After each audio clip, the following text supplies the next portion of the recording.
que en la última clase que estuve yo, no la pasada porque no pude venir porque Giselle estaba muy malita y me quedé haciendo cuidados y mimitos, pero sí la anterior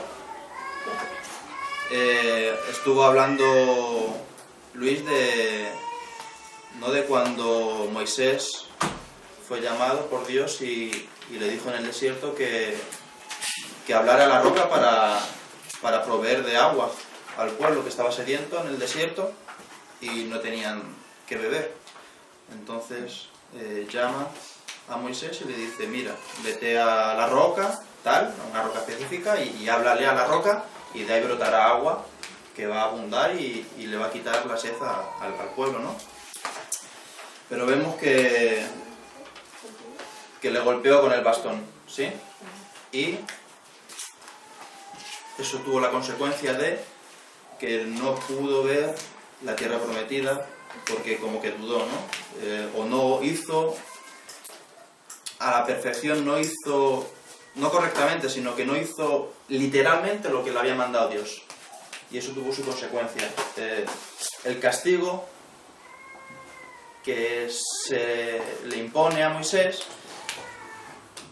para nuestra mente, para nuestro entendimiento, puede ser como un poco grande, ¿no? Un poco desproporcionado, porque verdaderamente fue Moisés y fue con la fe y le dio con el bastón y salió agua.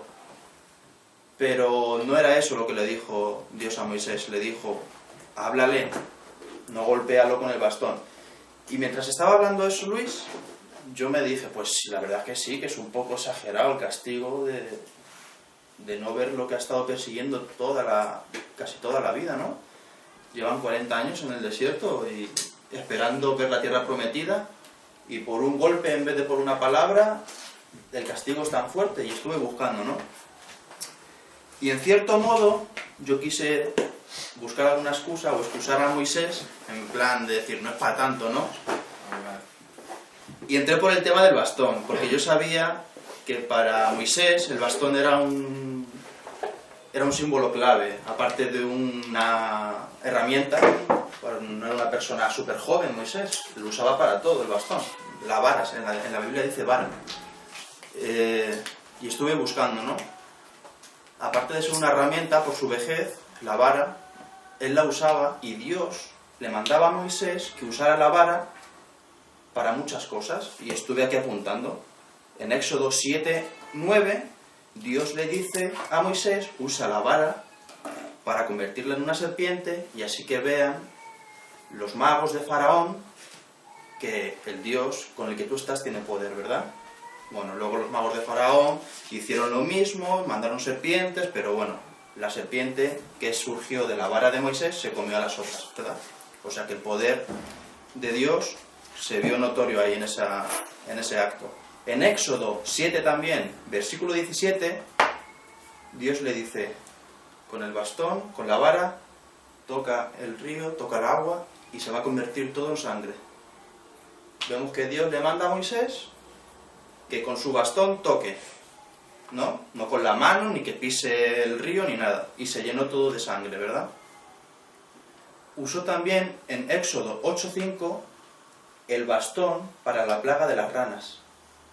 Y en 8:17 para la plaga de los mosquitos. Y así sucesivamente. Dios manda a Moisés que con su bastón inicie lo que Dios tenía preparado para el pueblo egipcio, que eran las maldiciones de las plagas. Y la vara se convierte en una herramienta bastante utilizada por Moisés. Y yo digo, bueno, puede ser que como Dios le mandó tantas veces que usara la vara, aunque ahora le dijera que hable solamente, bueno, pues utiliza la vara, que ya está acostumbrada a la vara.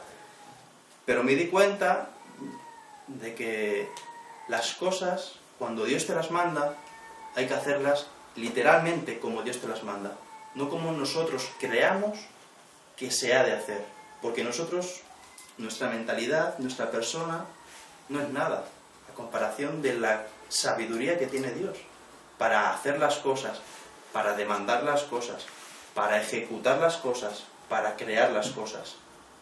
Cuando Dios habla, el pueblo, el siervo, el esclavo que somos nosotros de Cristo, tenemos que inclinar nuestra cabeza y hacer exactamente, exhaustivamente y literalmente lo que Dios nos dice. Con las palabras que Él nos dice, así es como tenemos que ejecutar su orden. Porque imaginaros que cuando Dios habló a Noé y le dijo, mira, la barca de estas dimensiones, con este árbol específico, de esta madera específica y de estas maderas específicas, imaginaros que dice Noé, no, yo lo voy a hacer de esta manera porque nos es más fácil, nos ahorramos trabajo, mano de obra, tal. Hubiese sido un arca desastrosa, hubiese desarmado en el diluvio y no estaríamos nosotros aquí ahora mismo porque la humanidad hubiese ahogado toda. Noé hizo exactamente lo que Dios le mandó, con las medidas exactas, con las maderas exactas y con las herramientas, la brea y con todo lo que Dios mandó. Y salió bien, ¿no? Salió como Dios dijo. En este caso, salió como Dios dijo. El agua salió y el pueblo fue saciado de la sed que tenía. Pero la consecuencia de no haberlo hecho exactamente fue esa. El castigo de no ver la tierra prometida. No va hoy de esto el tema, pero es que ese lunes se extendió mucho la clase. Y yo tenía eso en mi corazón de decir, cuando Dios manda algo hay que hacerlo como Él manda, no como nosotros pensemos que va a ser mejor, más rápido, más económico o más no sé qué. Hay que hacerlo como Él manda, porque si no las consecuencias pueden ser desastrosas, catastróficas. ¿Vale? Y solamente quería hacer ese pensamiento antes de empezar. ¿Puedo decir una? Sí, claro. Por eso no me deja mi marido estar en casa. No es por la niña. A mí me viene bien. Es por eso. No, que pensando en la vara, que por qué tendría que ser una vara, ¿no? Que como si fuera, solamente por trabajar en el corazón de Moisés en ese caso, ¿no? Pues una vara, ¿no? Que sea una vara y X vara. Cualquier instrumento, además una vara, pues una vara ahí, ¿no? Tampoco hay... Que no es un artilugio muy... No es muy sofisticado, ni es de oro, ni de tal, nada que pudiera madurarlo. Y tampoco es humano, en el que también él pudiera pensar que el poder estaba en él mismo, ¿no? O con su mano, ¿no? Su poder. Sino es una vara que Dios utiliza cualquier cosa, que Dios muestra su poder en cualquier cosita insignificante. Eso puede ser incluso para nosotros mismos, ¿no?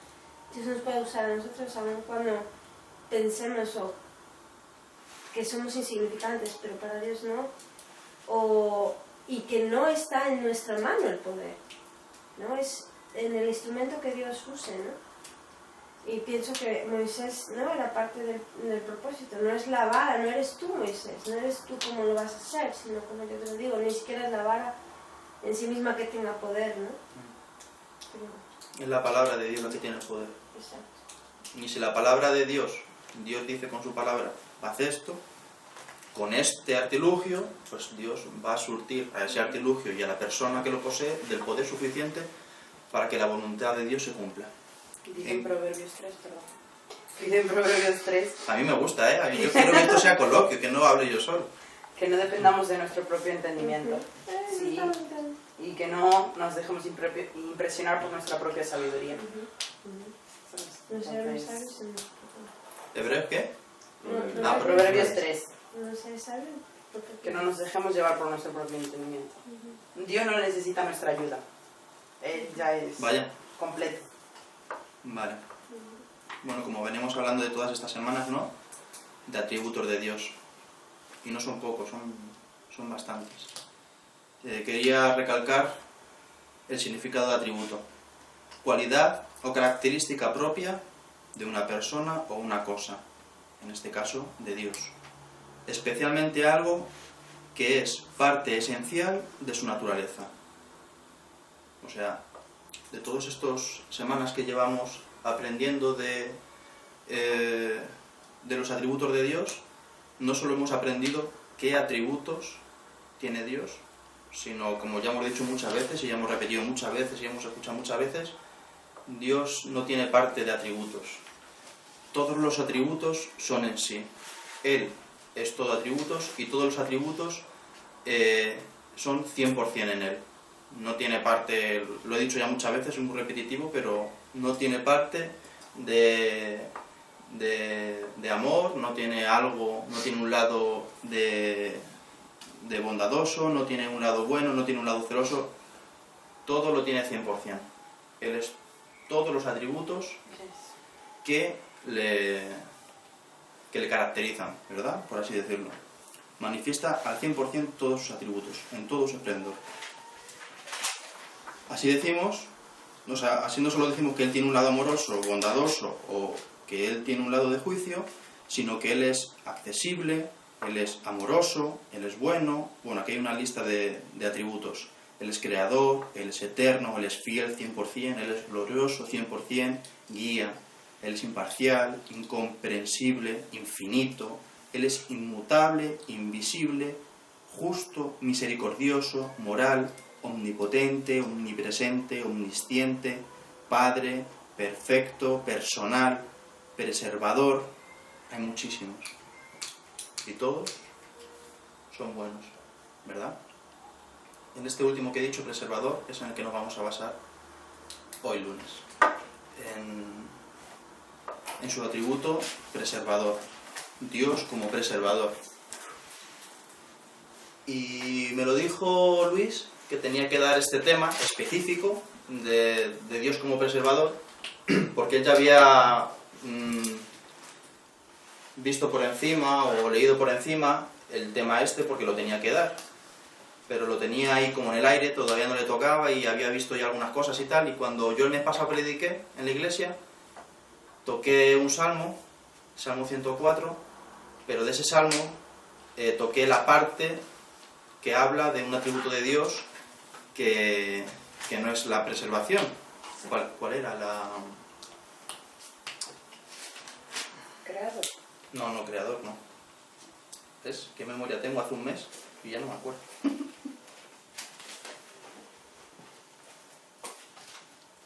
Bueno, es igual. Yo estaba hablando de... ¿Salmo? Salmo 104. Estaba hablando de un atributo de Dios y Luis, mientras me escuchaba leyendo ese salmo, parte de ese salmo, fueron sus oídos sensibles porque estaba estudiando ese tema, ¿no? Y vio que de lo que yo estaba leyendo estaba hablando también de Dios como preservador, sin yo darme cuenta. Y dijo, esto es, mira, como lo ha dicho, él va a tener que dar esta clase, y aquí estoy.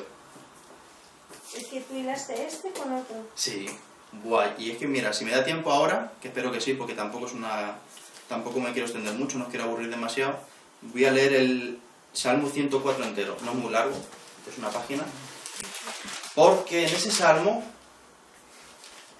hay varios atributos de Dios visibles en el mismo salmo. No voy a decir cuáles porque después de leerlo quiero que colaboréis y me digáis, mira, en esta parte habla del atributo tal y en esta parte habla del atributo tal, ¿vale? Es como un ejercicio. Yo lo voy a leer y vosotros me vais a decir, mira, aquí habla de este atributo, aquí Dios se muestra en este atributo. No lo vayáis leyendo ahora, ¿eh? Ahora apuntad de lo que vayáis diciendo. Así que vemos como en un mismo salmo se ven muchas características, muchos atributos de Dios. Preservador. La palabra preservar proviene del latín praeservare, es junto.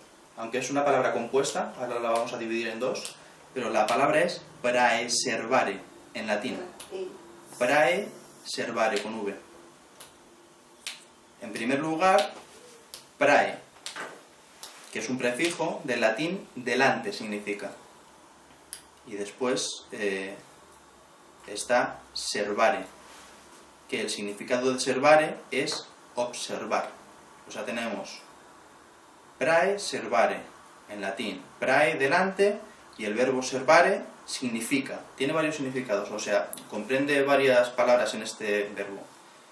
Servare significa observar, prestar atención, guardar, conservar, mantener intacto. De allí que pueda decirse que el concepto primordial de esta palabra, de este término, sea adelantarse a conservar, guardar o mantener algo intacto. Esto es lo que es Dios en este atributo 100%.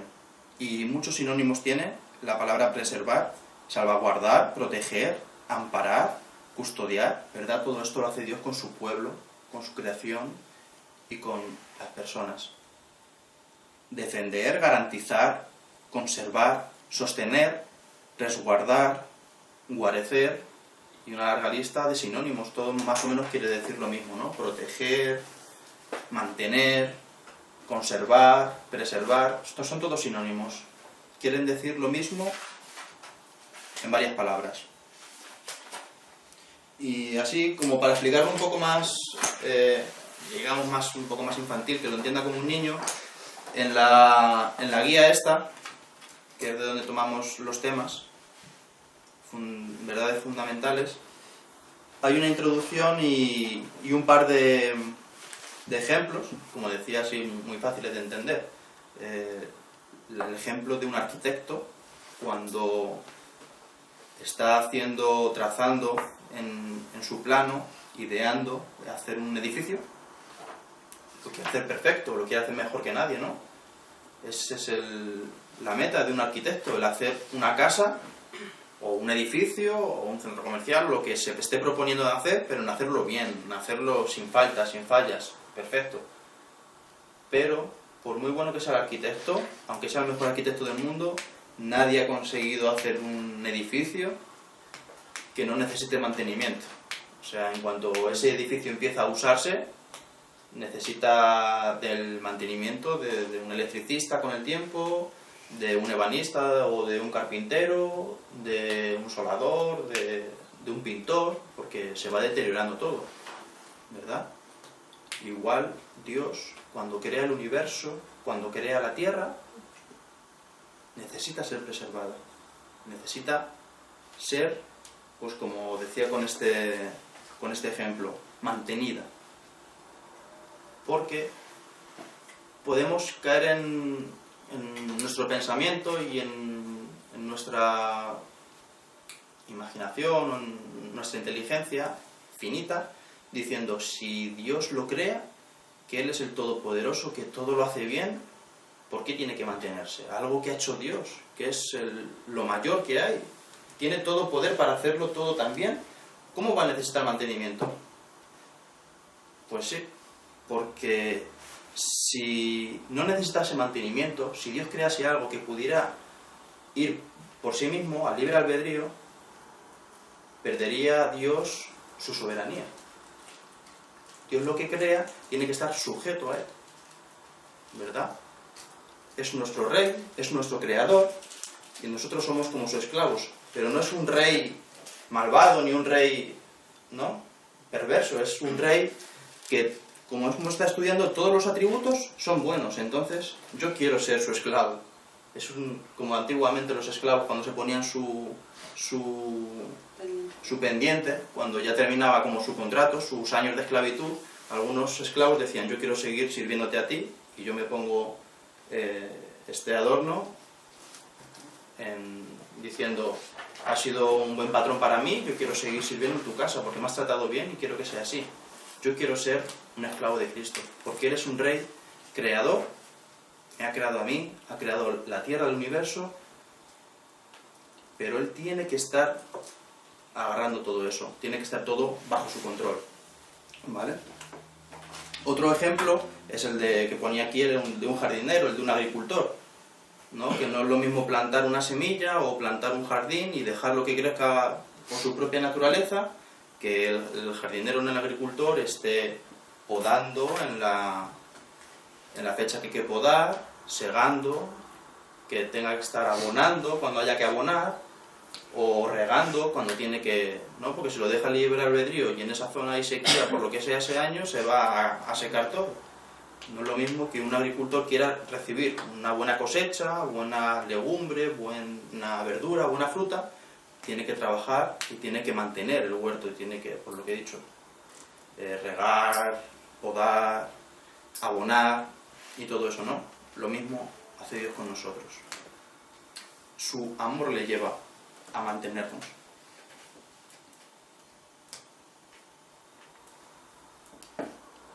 Cuando Luis me dijo, vas a dar esta lección de la preservación, yo me imaginé que la mayoría del tema, o que únicamente el tema se iba a basar en la preservación de la Tierra. Dios crea el universo, crea las estrellas, los cielos, los animales, el agua, las montañas, y cómo Dios mantiene todo esto, que si no fuese por Él, si fuese por nosotros ya estaría destruido todo. Porque hemos venido nosotros aquí nada más que a destrozar el mundo, parece. Y yo pensaba buscar en la Biblia temas que hablasen sobre cómo Dios guarda todas estas cosas, ¿no?, que Él ha creado. Pero para mí me sorprendí de que cuando estuve buscando estas cosas, Dios muestra en su palabra con absoluta mayoría cómo Dios preserva a sus hijos.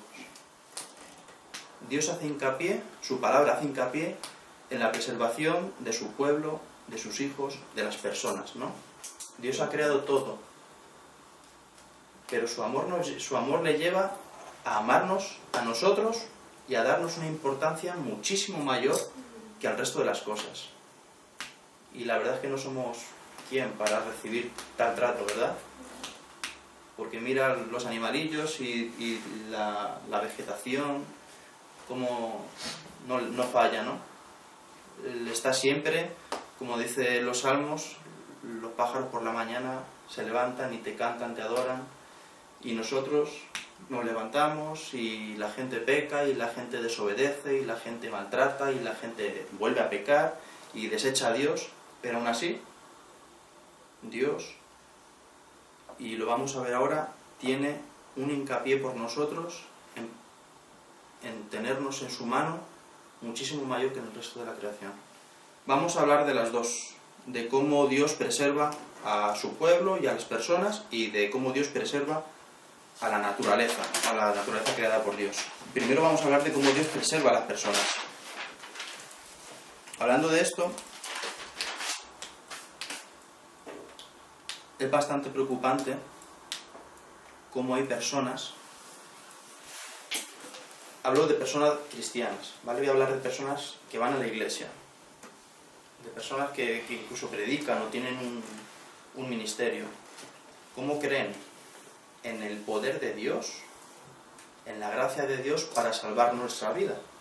O sea, tienen la fe y creen en el poder de Dios, que si nosotros tenemos fe en Él y creemos, Dios tiene el poder de salvarnos, de perdonar nuestros pecados y de ser salvos. Pero algunas personas, hablo de personas cristianas, que creen en eso, pero no creen en que Dios es preservador. Lo voy a explicar. En que Dios nos hace salvos, pero es que Dios nos tiene que mantener en esa salvación. Porque por nosotros mismos no podemos recibir la gracia de ser salvos y nosotros por nosotros mismos, por nuestro esfuerzo, mantener esa salvación. No podemos. Y un ejemplo es cuando a una persona se le viene un problema encima, se le viene un agobio, una circunstancia que lo oprime, ¿no? Un problema familiar, un problema de enfermedad, un problema económico. La gente que no cree en esa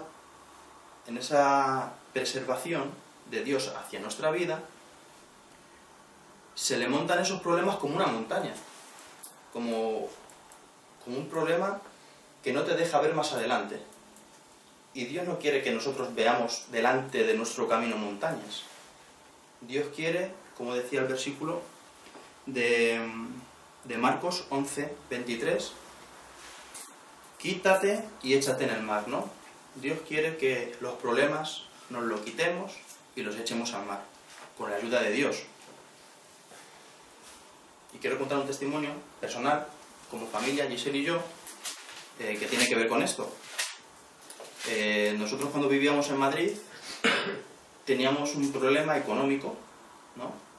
De recién casados, no teníamos muchos gastos porque yo no tenía coche, tenía una hipoteca, pero para entonces era una hipoteca baja y no teníamos grandes gastos, no teníamos hijos, teníamos una casa chiquitita de apenas 35 metros cuadrados Así que las facturas de luz, agua y gas no subían de 20, 30 euros al mes, era poquita cosa, ¿no? Pero cualquier cosa que venía a nuestra casa de una deuda o una letra de algo inesperado o la hacienda o lo que sea, nosotros teníamos este problema que acabo de comentar. El de creer en que Dios nos ha salvado, pero no creer en que Dios nos preserva, ¿no? Y no confiábamos, o sea, no es que no confiábamos en Él para ese problema, sino que ni siquiera nos lo planteábamos. Nosotros decíamos, tenemos un problema económico, ¿qué nos ofrece el mundo? Íbamos al mundo y nos ofrecían dinero inmediato, en 48 horas, cómodos plazos, altos intereses, dinero rápido, ¿no? Y nosotros dijimos, vale, si yo con eso pago mi deuda, luego en cuotas tal, lo pagamos, aunque sean altos intereses, da igual, nosotros vamos a poder pagar eso. Y nos hicimos un hábito de eso. Hemos llegado a tener, cuando vivíamos a Madrid, 7 tarjetas de crédito. 7 a la vez, juntas. Y hemos tenido durante 2 años que trabajar en 4 trabajos. Durante 2 años ella trabajaba por las mañanas en uno, por las tardes en otro. Y yo por las mañanas en uno y por las tardes en otro. Durante 2 años nos veíamos para dormir, ¿no? Porque no contábamos con lo que Dios tenía para nosotros. No contábamos con Él. Es que no nos lo planteábamos. Nosotros decíamos, necesitamos dinero, nos vamos a ver quién nos puede dar el dinero. Pero gracias a Dios hemos mejorado bastante en eso, aunque todavía nos queda mucho. Y este mes pasado ha sido una prueba, una segunda oportunidad que Dios nos ha dado. Ya todas esas tarjetas casi ninguna existe, 1 o 2 que no nos conviene ni quitarnos, ¿no? Pero eso, gracias a Dios, todo eso que cargábamos de Madrid, casi nada existe ya. Y este mes nos ha venido muchas cosas seguidas. O sea, nos ha mandado una carta a Giselle de Hacienda, 1.300 euros en un plazo de 10 días. Nos ha llamado el que nos estaba alquilando la casa en Madrid, te dejo el piso el lunes. Nos ha venido una serie de cosas, aparte el dueño de la casa donde estamos ahora alquilando, diciéndonos, te tienes que marchar porque la hija de un amigo mío necesita un piso y yo se lo voy a alquilar. Varias cosas así, que nosotros, el cumpleaños de Tim que ha sido esta semana, y hemos dicho, aquí hay un porrón de dinero, un agujero que hay que tapar y no sé de dónde, porque yo ya no gano 1.000, yo gano 400. Nos podemos juntar nosotros. Sí, ¿no? Nos podemos juntar. Pero la diferencia de cuando yo vivía en Madrid, puedo poner la excusa de que era joven, puedo poner la excusa de que era recién casado, de que no entendía de finanzas, de que nadie me había explicado cómo manejar ese tema. Pero son excusas, todos son excusas. Reales, pero son excusas. Para Dios las excusas no valen. Primeramente teníamos que haber puesto la mirada en aquel que nos salvó y en aquel que no nos va a dejar y nunca nos va a soltar de la mano. Y es lo que hemos hecho en este caso. Hemos puesto la esperanza en Cristo, en que Él va a subsanar todo eso. Y mira, hemos consultado lo de Hacienda, que nos dijeron en un plazo de 10 días 1.300 euros. Lo hemos estado mirando con un gestor y dicen, estos te quieren morrear dinero, pero bien. No tienen apuntado aquí que tú tienes un hijo, macho, ya tiene 3 años. Así que hizo los papeles, los 1.300 se convirtieron en 700. Ya te querían así 600 euros a ver si no... ¿no? En 10 días. En 10 días. No, son rápidos. La carta era para Giselle, de 1.300 euros solo, pero claro, dije yo, bueno, ese año yo tampoco hice la declaración. Voy a ver el borrador, se lo voy a llevar al gestor y a ver qué pasa. A mí me devuelven dinero. Claro, a ella le mandan la carta para que devuelva, pero a mí no me mandan la carta para que la haga, porque no le compensa. No le conviene, claro. Así que, por unas cosas o por otras, algún familiar que nos ha prestado dinero y algún sobre que nos ha llegado y Dios ha provisto como ha sido, como Él ha querido, como Él le ha placido.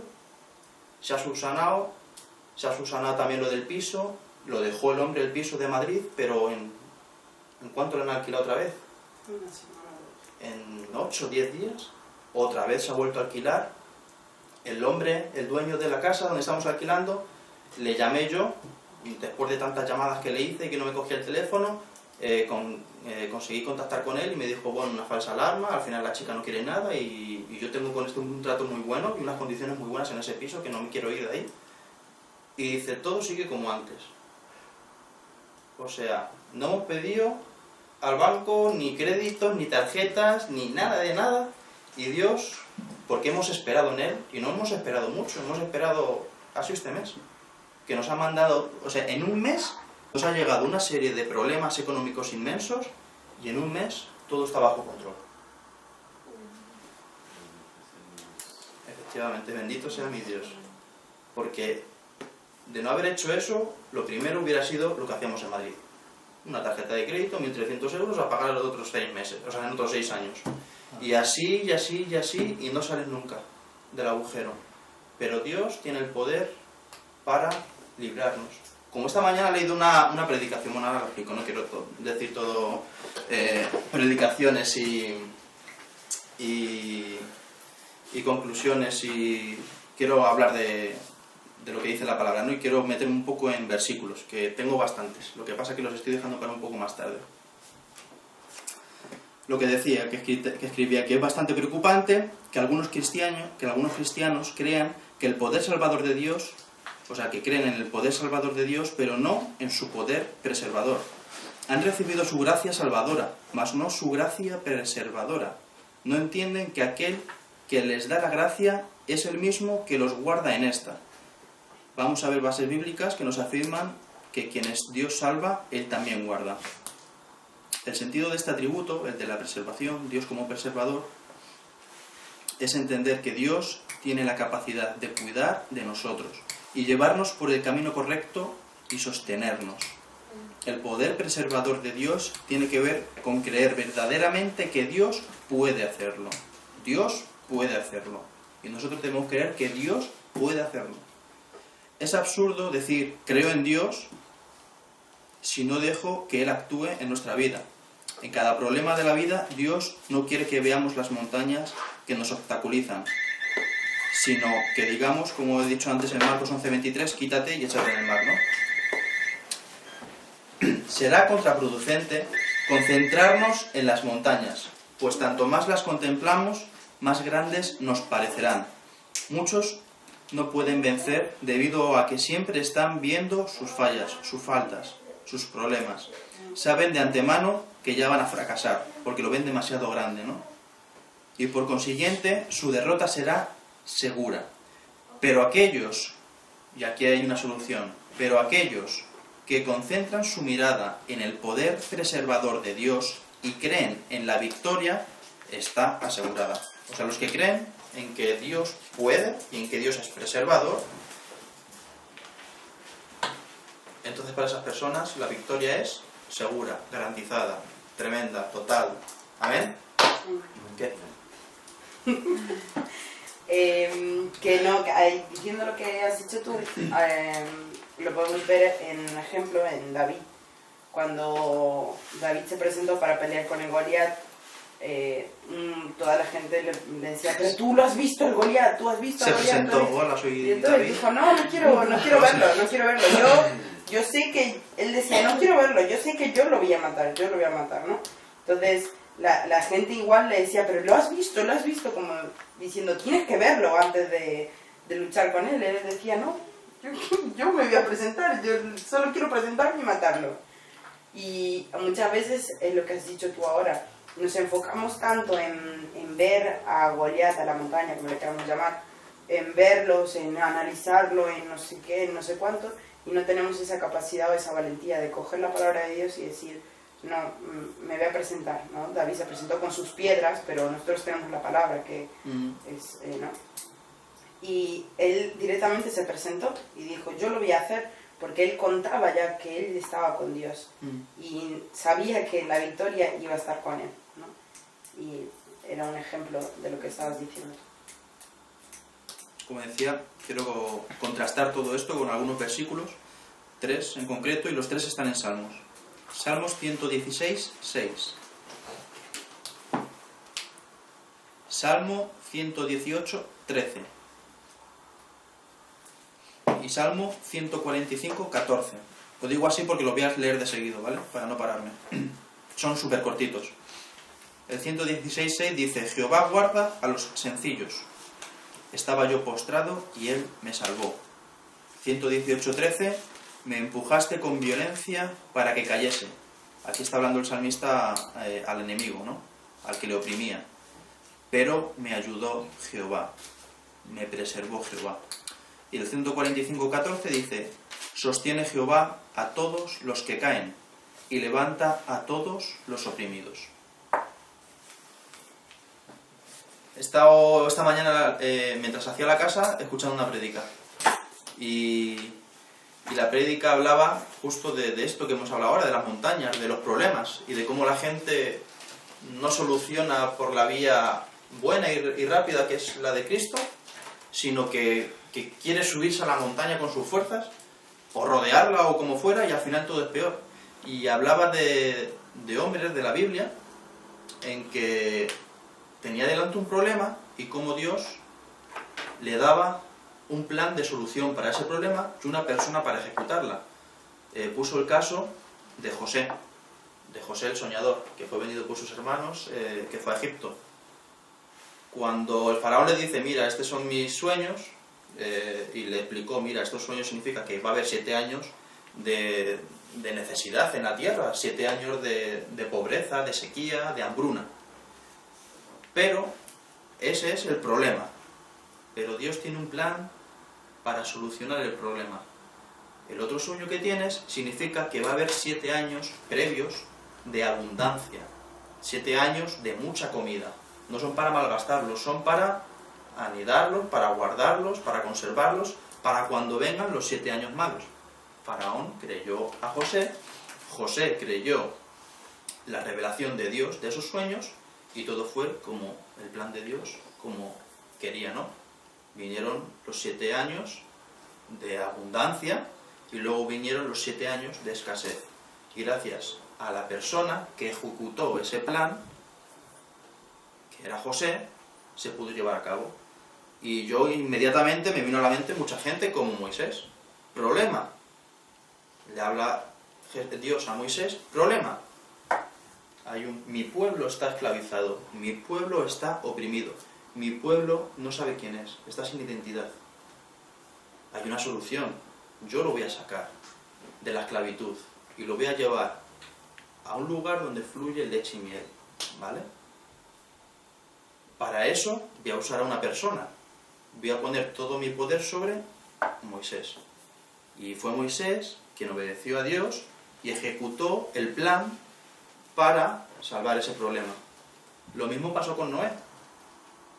El problema, va a haber un diluvio, la gente se rebela y esta gente no está haciendo el fin con el que fueron creados.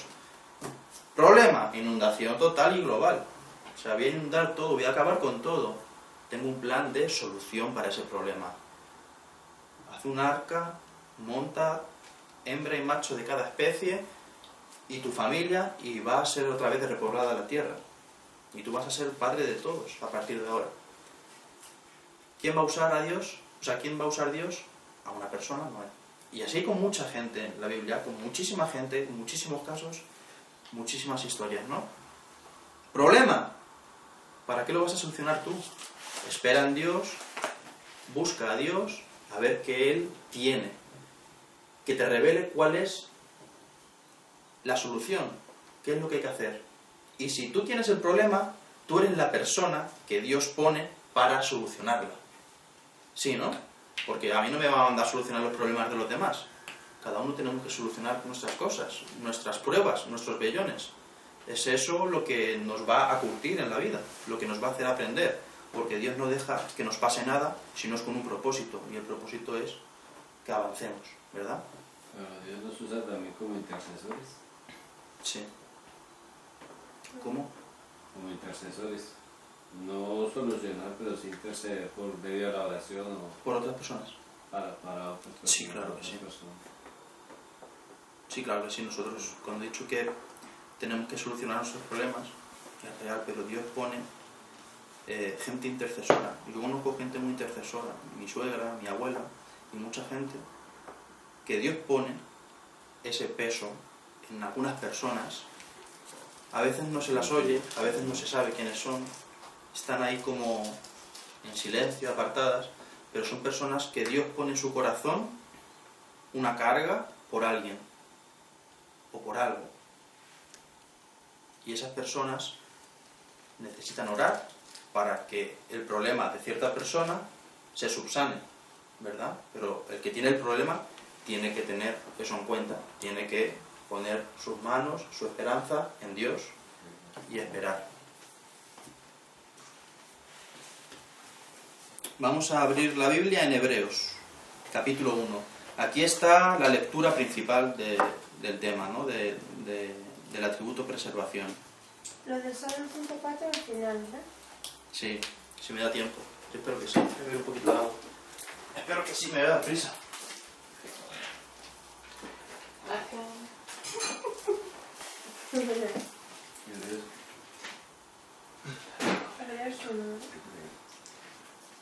Hebreos capítulo 1.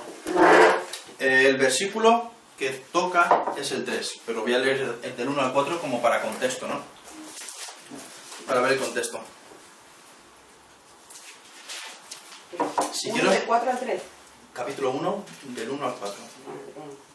Si quisiera explicar los versículos del 1 al 4, nos podemos tirar aquí esta mañana.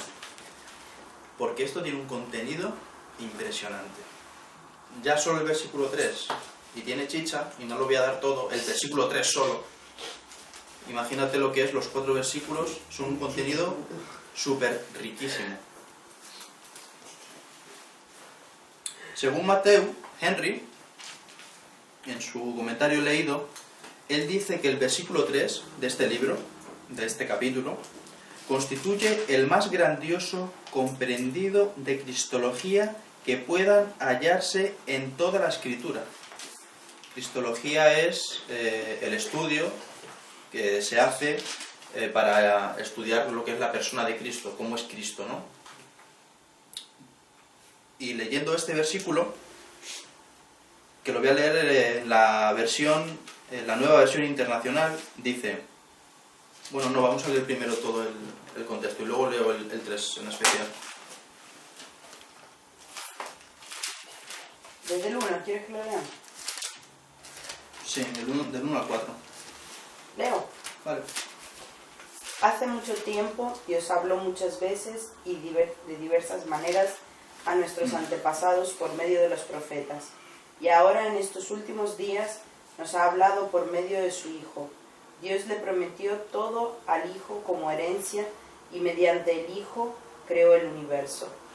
El Hijo irradia la gloria de Dios y expresa el carácter mismo de Dios y sostiene todo con el gran poder de su palabra.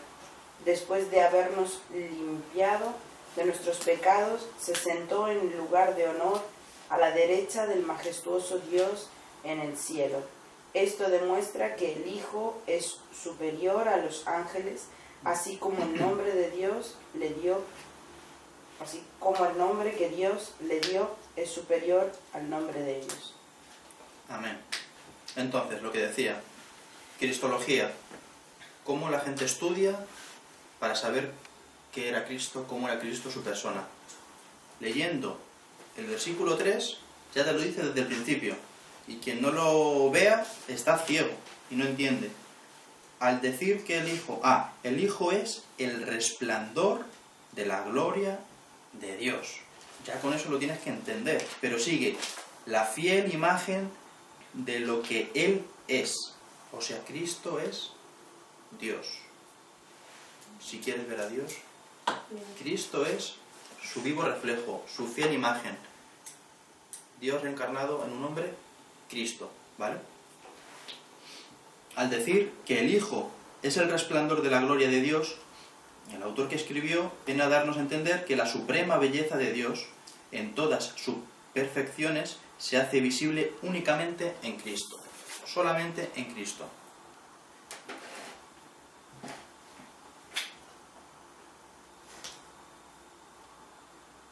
Hay varios versículos que apoyan esto, ¿no? Que dicen más o menos lo mismo. Voy a hacer como antes, voy a decir los versículos rápido y las citas primero. Juan 1:18. Juan 6:46. Juan 14:9.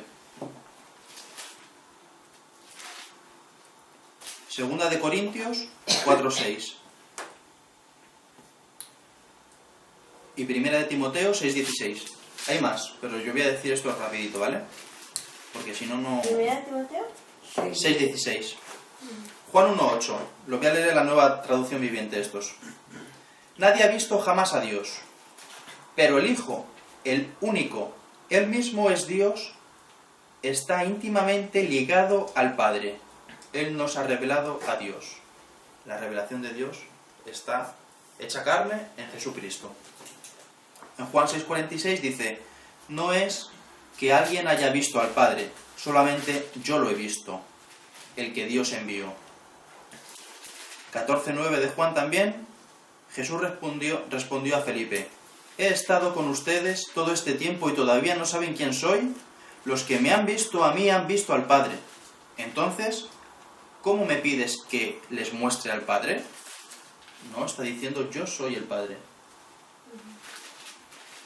Segunda de Corintios 4:6, pues Dios, quien dijo que haya luz en la oscuridad, hizo que esta luz brille en nuestro corazón, para que podamos conocer la gloria de Dios que se ve en el rostro de Jesucristo. Y 1 Timoteo 6:16 dice, Él es el único que nunca muere y vive en medio de una luz tan brillante que ningún ser humano puede acercarse a Él. Ningún ojo humano jamás lo ha visto y nunca lo hará. Que a Él sea todo el honor y el poder para siempre. Amén. Amén. Nosotros no podemos ver a Dios en sí, al Padre en sí. Lo dice la Biblia, que ningún ser humano podrá verle, ¿no?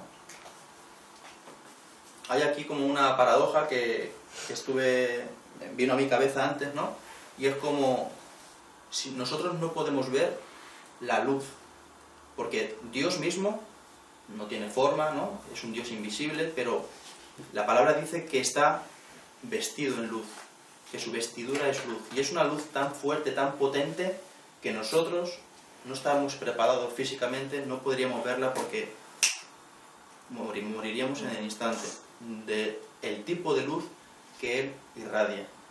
Es una luz tan poderosa, tan brillante y tan pura que nosotros no podríamos mirarla.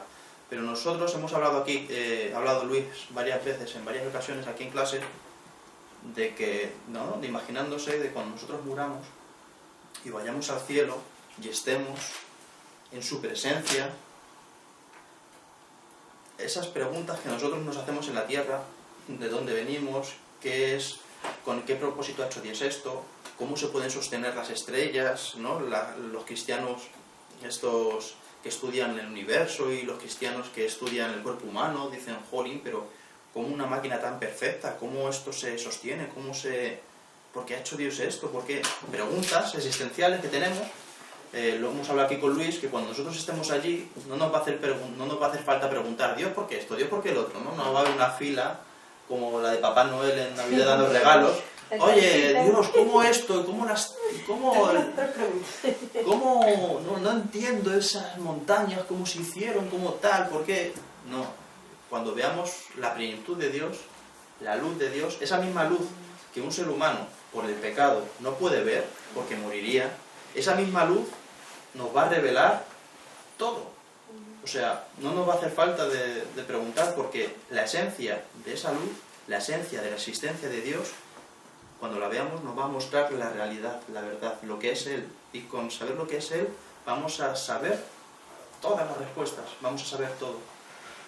Eso es lo que hemos hablado muchas veces, y es la paradoja que me había llegado antes, ¿no? Al leer este versículo que dice que Dios vive en medio de una luz tan brillante que ningún ser humano ni puede acercarse a Él, ni ningún ojo humano jamás la ha visto y nunca lo hará. Esa misma luz que no podemos ver, cuando estemos arriba y vivamos en su presencia y estemos directamente con Él, es la misma luz que nos va a mostrar lo que nosotros como mente finita y como humanos no podemos comprender, ¿verdad? Es un poco así rarillo.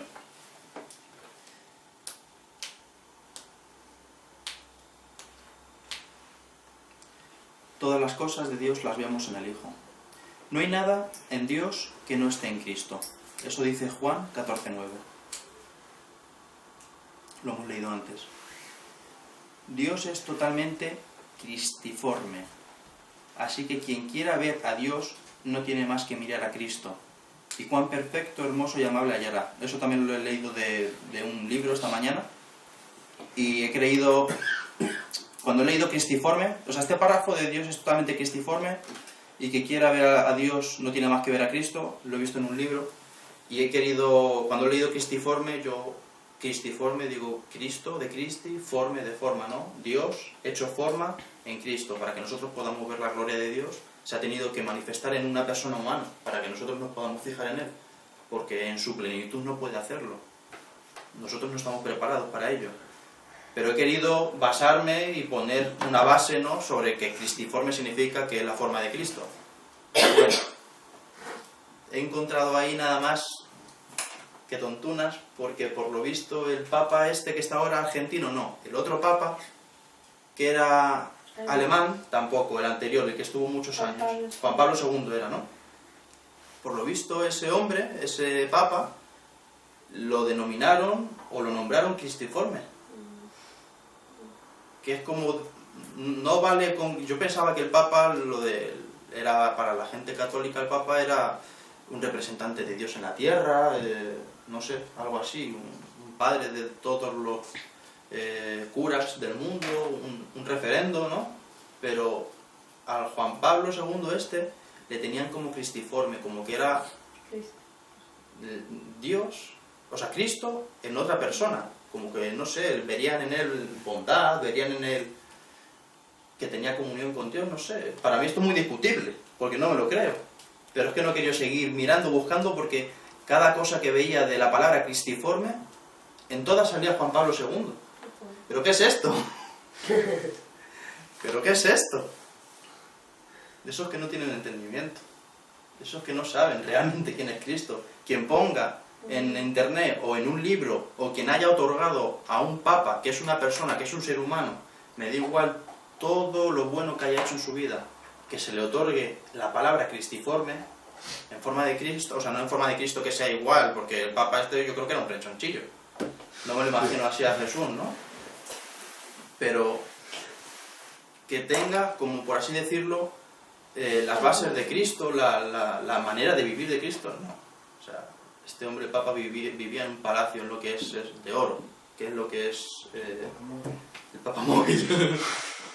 Dios no tenía encima oro, ni plata, ni nada. Iba en un burro, no en el papa En un móvil. pollino.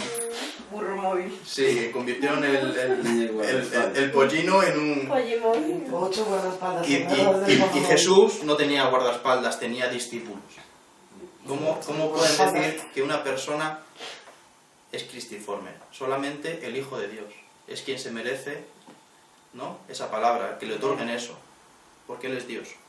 Por eso no puedo decir exactamente qué significa cristiforme. Yo me quedo con que es la forma de Cristo, y eso solo puede ser el Hijo de Dios, a quien Dios otorgó todo su poder. Y después de eso hemos leído en Hechos 1:4, hecho tanto superior a los ángeles, su propio Hijo. ¿Cuánto heredó más excelente nombre que ellos? O sea, Hechos no, ¿no? Hebreos, he dicho Hechos. Sí, Hebreos. Y Él es el único al que Dios mandó para purificar nuestros pecados. O sea, le otorgó el poder divino y le puso sobre todo nombre, sobre todo poder. Y Dios, o sea, Jesús, cuando hizo su trabajo, subió y habiendo otorgado todo el poder, se sentó a la diestra del Padre. O sea, que aún así, teniendo poder, que Dios le había dado todo el poder, mayor que los ángeles, y habiéndole otorgado todo lo creado, Dios, cuando hace su cometido, o sea, Jesús, cuando hace su cometido, Jesucristo sube y aún así se sienta a la diestra del Padre. ¿Vale? O sea, aquí vemos una como reverencia, ¿no?, como respeto.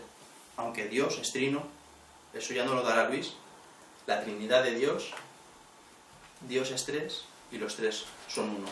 Hay Trinidad y Deidad. Deidad es un solo Dios. Trinidad son los tres. Pero Dios es trino y Dios es uno.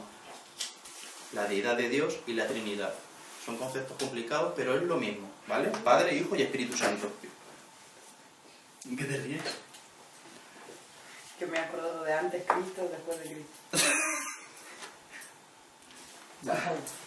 Una cosa que teníamos en el estudio aquí con Rocío y con Gladys. Me he perdido. ¿Por dónde iba? Por tu culpa. Ah, sí, por lo de Cristiforme. Vale. Ya hemos como desmenuzado un poquito la primera parte del versículo, ¿no? Que era quién era el Hijo de Dios y cómo era, que era la forma de Jesús. Vamos a un poco la segunda parte. La parte B del versículo, que dice, el que sostiene todas las cosas con su palabra poderosa, en su origen, la palabra que se usa para el verbo sostener, la palabra originaria es en griego. Y la palabra es theron, P-H-E-R-O, theron. Está escrita originariamente P-H-E con acento R-O-N, theron. Ese es el verbo originario con el que se escribe, ¿no? esta parte. Eso en griego, ¿no? Sí, en griego. El que sostiene todas las cosas con su palabra poderosa. En su origen, que es el griego, para sostener usan la palabra theron. Ese verbo expresa la acción de sostener como con el puño. O sea, ese verbo griego significa sostener, pero sostener como con el puño. No sostener así. No quien sostiene así una pared, ¿no?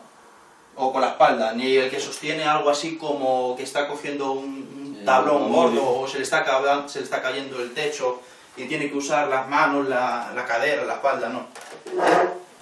El verbo theron significa que coge como con el puño, ¿vale? Y esto tiene un significado muy, muy bueno. Vamos a verlo. Todas las cosas creadas. Expresa la acción de sostener como con el puño todas las cosas creadas, de forma que si la dejase caer, volverían a la nada. Es pues un modo de darnos a entender que aquel por medio del cual fueron creadas todas las cosas es también el mismo por quien son conservadas en su ser. El hecho de tenernos Dios a nosotros como creación suya, a nosotros y al mundo, al universo entero, todo lo que engloba la creación, la tiene cogida, así con el puño. Significa que esto lo tiene amarrado, que lo tiene bajo su control, bajo su poder. El puño cerrado, la mano, significa ¿no? que es fortaleza, es unión, es algo poderoso, ¿no? Si tú estás sujetando algo así, no se refiere el verbo a eso, que estás sujetando algo así, porque se te puede balancear, te lo pueden quitar, se te puede caer, o el que está sujetando así. Pero el que está sujetando así, eso no se lo quita cualquiera de la mano. No se lo arrebata cualquiera. Si tiene el puño bien cerrado, pues cuando están escribiendo que Dios nos tiene así, es por eso. Usan ese verbo específico porque Dios nos tiene cogidos y nos tiene bien cogidos. Él no nos va a soltar fácilmente. Él no nos va a dejar escapar por nada en el mundo. Es por eso que doy gracias a Dios de haber encontrado este significado y esta palabra, theron, porque tiene mucho que ver. No es solo sostener, ¿no? Es más que eso. Es sostener y sostener de una manera específica. Salmo 139. ¿Eh? Salmo 139 te va. Que no te va a soltar. Perdón, ahora no me acuerdo el versículo que dice Jesús que y mis ovejas, bueno, oyen mi voz y tal, bueno, será Juan 15, ¿no? Dice, y yo, no, y el Padre no perderá, ¿cómo dice? Y ninguna de ellas perderé. Ay. Ahora lo voy a buscar yo en el libro. Vale, bueno. Sus manos no desfallecen nunca, ¿vale? Podemos dejar nuestras manos cansadas en las suyas, para que Él obre a nuestro favor lo que Él ha determinado, o sea, su perfecta voluntad. Ya no sigo explicando ese mismo versículo porque tiene tela y no doy a acabar, ¿vale? Voy a leer aquí una cosa que me gustó de la guía. que dice, hemos de reconocer que la preservación divina es necesaria, ¿verdad? Porque todo lo que Dios creó, en esencia y acción, dependen absolutamente de Él. Y esto me refería a lo que dije antes de que si Dios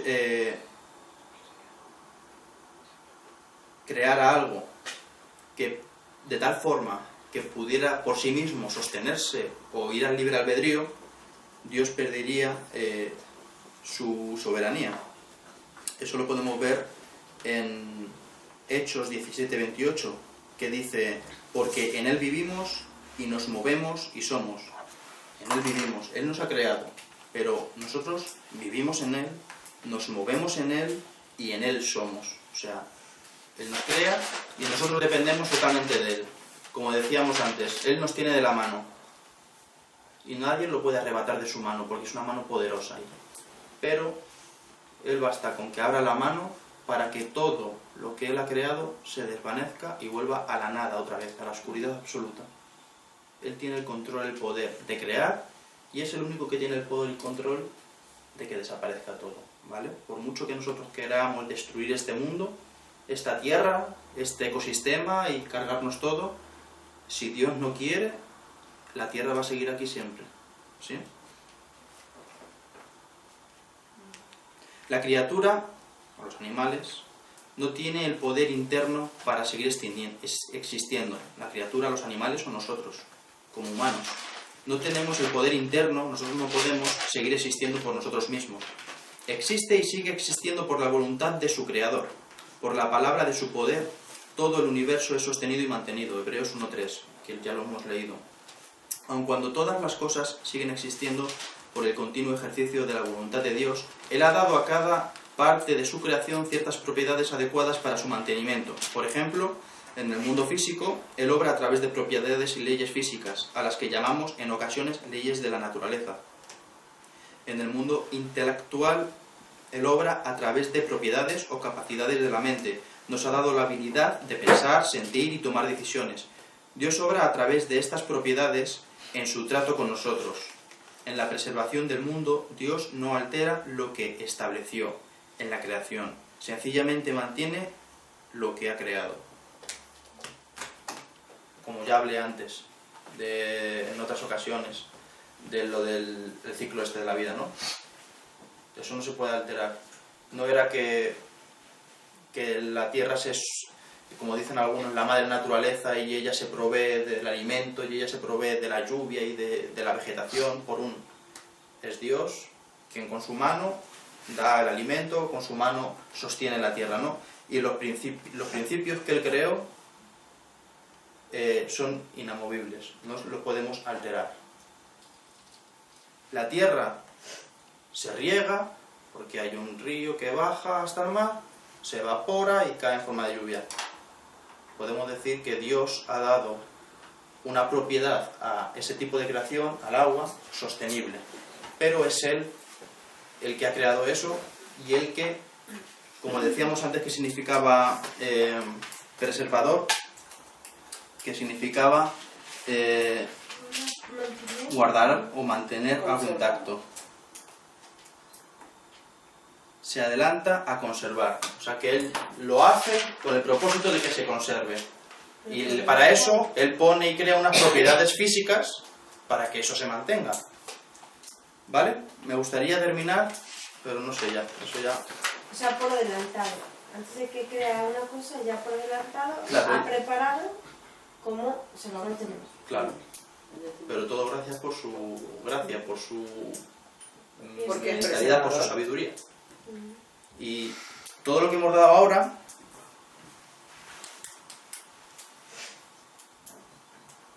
hemos hablado casi todo de las personas, de cómo Dios preserva a las personas, de cómo preserva a los animales y al universo. No he encontrado tanta cosa, pero en Salmos 36:6 dice: tu justicia es como la de los montes de Dios, tus juicios abismo grande, oh Jehová, al hombre y al animal conservas. Conserva a las personas y también a los animales. Nehemías 9:6 solo tú eres el Señor, tú hiciste el firmamento, los cielos y todas las estrellas, hiciste la tierra, ahí vemos su poder, los mares y todo lo que hay en ellos, tú los preservas a todos, y los ángeles del cielo te adoran. Y en Salmo 145, el 14 al 16, dice: el Señor ayuda a los caídos y levanta a los que están agobiados por sus cargas. Los ojos de todos buscan en ti la esperanza, les da su aliento según la necesidad. Cuando abres tu mano, sacias el hambre y la sed de todo ser viviente. Preserva.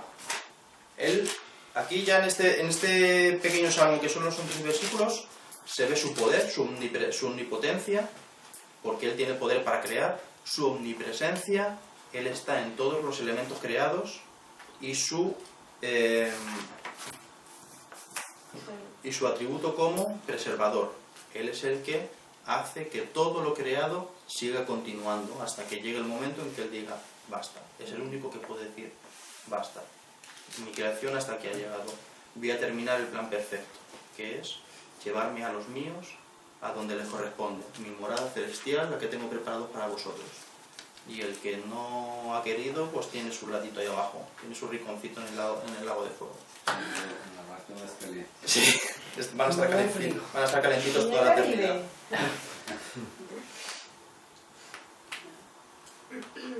Salmo 104. No lo voy a leer. No me da tiempo. Ya son las 10. No, solo te iba a decir lo que decía yo era en el 17, que estaba hablando Jesús para saludar con el Padre. Está diciendo que los que tú me has dado, yo los he guardado. No, desde el 15 hasta el 17, 18 que estaba hablando, que ya se va. Dice que así como han estado aquí conmigo, estén donde yo voy a estar y tal. Y habla como de, ¿no? Como Él también los guarda, y además encima Dios ya proveyó de antemano, como tú dices, que prepara a sus hijos para preservarlos. Aunque Él se fue, mandó al Espíritu Santo, ¿no? Para seguir sosteniéndonos y guardándonos. Bueno, yo creo que para la próxima clase, que le tocaba a Luis, te voy a decir que voy a tomar un poquito de tiempo para terminar esto. No voy a dar la clase entera, supongo, aunque a lo mejor me enrollo. Pero sería buena la tarea, ¿eh? Dejarnos la tarea al 104. Ah, claro, nos lo deja la tarea y Sí. la hacemos Y en casa. cada quien hacemos y sacamos ya con cada uno. Sacáis del 104, que no es mucho, es nada, es 1 hoja y media. Los atributos que veis en ese salmo. ¿Me puedo copiar del profe? Ay, no, no No se vale. vale. Ahí ya cámbialo. Mañana no hay discipulado, ¿eh? Ya te lo digo, mucho trabajo. Es impresionante porque, mira, cuando he querido estudiar la preservación, veo como Dios tiene una parte de preservación para los animales, para las plantas. Dios tiene un plan de preservación para los cielos. Dice la Biblia exactamente para los cielos y los cielos de los cielos. Eso es el universo entero, la infinidad del universo, que no conocemos ni siquiera un 1% del universo. Dios tiene un plan de preservación para los hombres, como algo especial, más que la creación, más que el resto de la creación. Dios tiene un plan de preservación específico para su pueblo, no solo para las personas, sino para su pueblo específico, ¿vale? Y Él persevera, o sea, preserva de acuerdo a cada cosa como Él tiene, como su voluntad le ha placido a Él. Vamos a orar. Yo estaba viendo también, recapitulando, echando memoria, que uno pone a leer la Biblia y siempre el Señor destruye, pero siempre preserva a su pueblo, a unos escoge para que volver a empezar la tarea, 40 años sacó a todo ese pueblo En el desierto. en el desierto, los cubrió con su nube, con su fuego, en la noche los sostuvo con el fuego, les dio alimento, les dio carne, cuando todo lo tiene preservado. Y aparte y permitió nomás que entraran los hijos, no los padres. Sí, claro. Hasta que no quedó hasta el último que Moisés, ahí sí no permitió entrar. Siempre, como dice Adrián, como dijo al comienzo, siempre se deben de hacer las cosas como el Señor dice, como el Señor manda. Es que es esta la regla, no es que sáltese de la 1 a la 4 y deja la 2 y la 3 pendiente, no. Así también, mire, en el diluvio, lo mismo. Sí. Preservó animales, naturaleza y hombres. Y volvió a la y siempre nos está constantemente, no solamente en eso, a nosotros todos los días nos perdona, tenemos a quien llegar de nuevo y cometemos, pero estamos en esa tarea de cortarle la tarea a Dios de escucharnos tanto lamentarnos. Steven en el estudio estaba orando y estábamos orando y algo que me quedó sonando en la oración de la iglesia que él quería que el Señor nos sostuviera en la roca como se sostienen los percebes. Y los mejillones. Cómo se aferran los percebes, no importa lo fuerte que sean las olas, lo que golpeen, incluso que llegan y tan hasta con palas para sacarlos, y ahí está. Que ojalá nosotros como cristianos aprendamos a sostenernos, a estar firmes, no importa la tormenta, ni lo fuerte que venga, ni los golpes que recibamos. Son pruebas lo que vamos a hacer. Y en esas pruebas es que el Señor nos va a preservar, nos va a bendecir, como los ha bendecido a ustedes, nos ha sacado del problema. Y damos gracias a Dios por eso.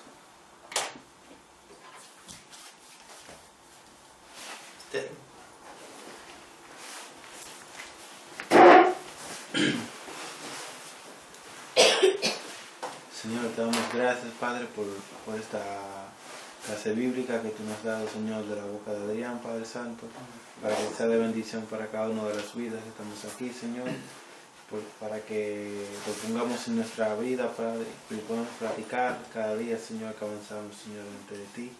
Te damos gracias por lo que han podido venir y lo que no han podido venir, Señor, cuidado donde quiera que estén. Nos vamos a despedir, Señor, y te pedimos que nos lleves a los lugares de nuestras casas sanos y salvos, Padre Santo, y que tú nos cuides siempre, Señor, y que siempre nos tengamos agarrados ahí, Padre Santo, en tu palabra y en tu poder, Señor. Que tú nos cuides siempre y nos lleves a donde quieras, Señor, que siempre estés tú, Señor, cuidándonos en todo momento, Padre Santo. Te bendecimos, Padre Santo, de una manera muy especial.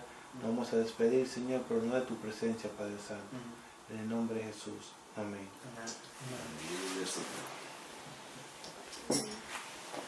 Y como siempre me pasa, me deja cosas en el tintero.